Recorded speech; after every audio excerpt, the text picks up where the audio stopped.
नफरत छोड़ो भारत जोड़ो, इस नारे के साथ राहुल गांधी ने कन्याकुमारी से कश्मीर यानी दक्षिण से उत्तर तक भारत जोड़ो यात्रा निकाली थी और अब वो पूर्व से पश्चिम की ओर दूसरी भारत जोड़ो यात्रा निकाल रहे हैं। इस बार यात्रा का नाम है भारत जोड़ो न्याय यात्रा। पहली यात्रा में जो सफलता मिली थी उससे बीजेपी घबराई हुई है, जिसके बाद अब यात्रा को रोकने की कोशिश भी शुरू हो गई है। तो क्या है पूरी खबर, देखिए इस रिपोर्ट में। मणिपुर की राजधानी इम्फाल से राहुल गांधी 14 जनवरी को भारत जोड़ो न्याय यात्रा शुरू कर रहे हैं।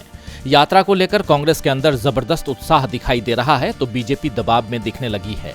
भारत जोड़ो यात्रा को देश की जनता ने जो समर्थन दिया था, उससे ज्यादा समर्थन भारत जोड़ो न्याय यात्रा को मिलने के संकेतों ने बीजेपी की बेचैनी को बढ़ा दिया है, क्योंकि पूरा इंडिया यात्रा के साथ जुट रहा है। यात्रा लोकसभा चुनावों के ठीक पहले निकल रही है। ऐसे में बीजेपी की दिल्ली की सत्ता ही संकट में फंस गई है और सत्ता जाने से डरी बीजेपी अब राहुल गांधी की भारत जोड़ो न्याय यात्रा रोकने की तैयारी में जुट गई है। यात्रा की शुरुआत में ही अड़ंगा लगाने की तैयारी चल रही है। बीजेपी की कोशिश है कि यात्रा निकलने ही न दी जाए। पहले तो यहां तक कहा जा रहा था कि बीजेपी लोकसभा चुनाव का ऐलान 1 महीने पहले करा सकती है, जिससे यात्रा को हिंदी भाषी राज्यों जहां बीजेपी मजबूत है वहां आने ही नहीं दिया जाए। लेकिन चुनाव आयोग ने बीजेपी के प्लान को फेल कर दिया, तो अब शांति व्यवस्था के नाम पर यात्रा रोकने की कोशिश हो रही है। मणिपुर से यात्रा शुरू होनी है, लेकिन मणिपुर की बीजेपी सरकार इसकी अनुमति नहीं देने पर अड़ गई है।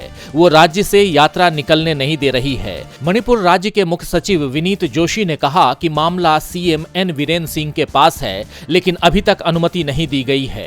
कांग्रेस के महासचिव केसी वेणुगोपाल ने कहा कि हमने 1 सप्ताह पहले ही अनुमति का आवेदन दे दिया था। हमारी यात्रा का मकसद मणिपुर में शांति स्थापित करना है। यात्रा नफरत समाप्त करने के लिए है, इसका राजनीतिकरण नहीं करना चाहिए। मणिपुर के लोग न्याय के हकदार हैं, क्योंकि देश के बाकी हिस्से के लोग मणिपुर की स्थिति देखकर दुखी हैं। लेकिन ये भी कहा जा रहा है कि अगर यात्रा निकलती है तो सबसे ज्यादा दुखी बीजेपी हो सकती है, क्योंकि यात्रा से उसकी सत्ता जाती दिख रही है। डीबी लाइव की रिपोर्ट।